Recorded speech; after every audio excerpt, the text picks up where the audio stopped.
꿈은 총 두 가지로 이루어져 있는데 그중 가장 첫 번째가 내가 되고 싶고 이루고 싶은 우리의 꿈이 지향하는 곳, 바로 목표라 하는 것이고, 또 다른 하나는 그 꿈을 이루기 위해 실시해야 하는 구체적인 계획들, 즉 목적이 그것입니다.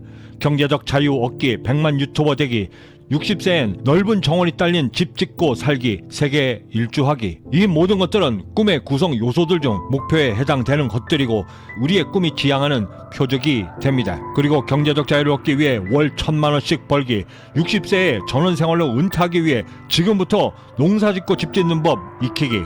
이 모두는 나의 꿈을 이루기 위한 목적에 해당된다 할 것입니다.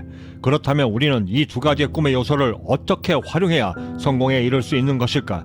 20년의 그 숱한 시행착오로 스스로 배우고 터득해왔던 가장 탁월했던 방법은 꿈은 꾸되 절대 꿈꾸지 말아야 한다는 것이었습니다. 꿈을 이룸에 있어 가장 중요한 것은 꿈의 목표보다는 그 꿈을 이루기 위한 과정에 더 진심을 담아야 한다는 뜻이기도 한데, 우리의 뇌는 태생적으로 그저 상상하는 것만으로도 이미 그 보상을 받은 것처럼 착각하게 만들고 쾌감을 얻을 수 있도록 도파민을 분비하는데, 이 도파민이 주는 환상에서 눈을 뜨게 되면 곧바로 현실 속에서의 나의 처지와 그 꿈을 이루기 위해서 최소한 어떤 노력을 기울여야만 하는가에 대해 여과 없이 체감하게 됩니다.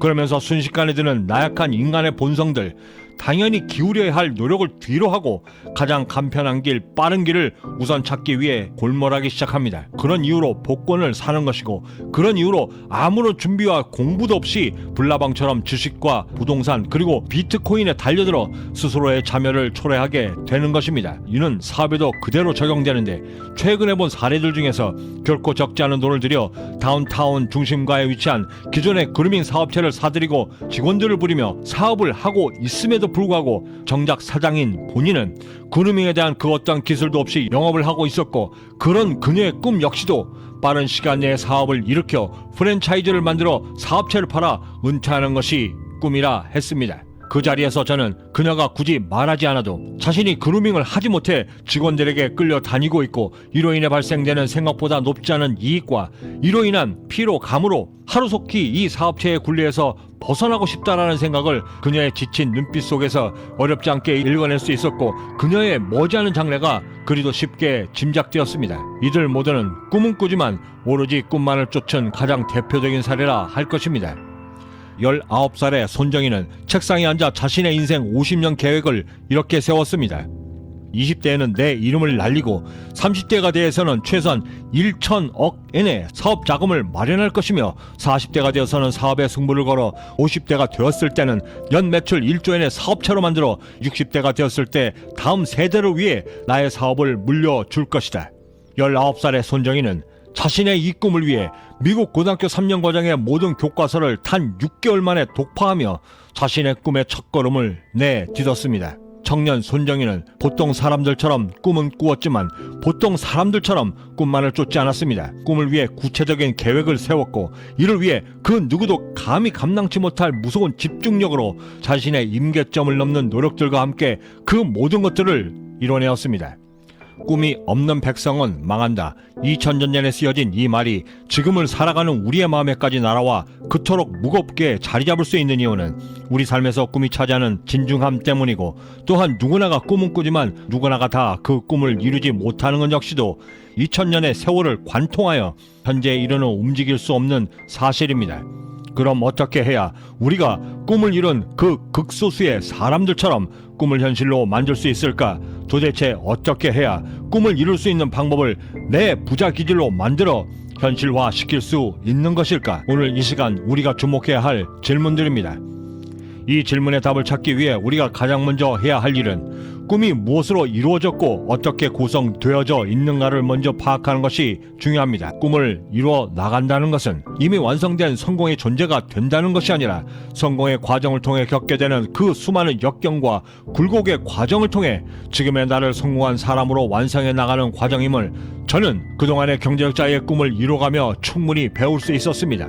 더불어 우리가 꿈을 이루기 위해 반드시 갖춰야만 하는 또 다른 중요한 마음이 있었는데, 그것은 바로 믿음. 나의 마음에 성공이 깃들고 꿈이 들어왔다는 것은 절대 우연이 아니며, 그 성공과 꿈의 마음이 내 마음속에 깃든 것 자체에 그에 합당한 충분한 이유가 있고 나는 그 마음에 진심으로 순응해야 한다는 믿음이었습니다. 이를 세상은 카르마의 법칙이라 부르고 우리가 살아가며 겪게 되는 모든 일에는 필연적 인과론이 존재한다는 법칙으로 설명하고 있습니다. 굳이 종교적 신념을 빌리지 않는다 하더라도 내 가슴속에 꿈이 싹트고 그 꿈으로 인해 설레이고 있다는 것 자체는 최소한 나는 불행해지기 위해 태어난 존재가 아니고 오직 행복해지기 위해 태어난 존재이고 그곳을 향해 가야만 하는 의무가 있다는 것을 증명받는 강한 계시라는 것이었습니다. 그리고 그 성공의 계시를 향해 강하게 믿고 밀고 나가는 믿음, 그것은 그 어떤 종교적 신념과도 비교될 수 없는 성공을 향한 우리의 꿈, 그리고 그 꿈을 향한 믿음임을 저는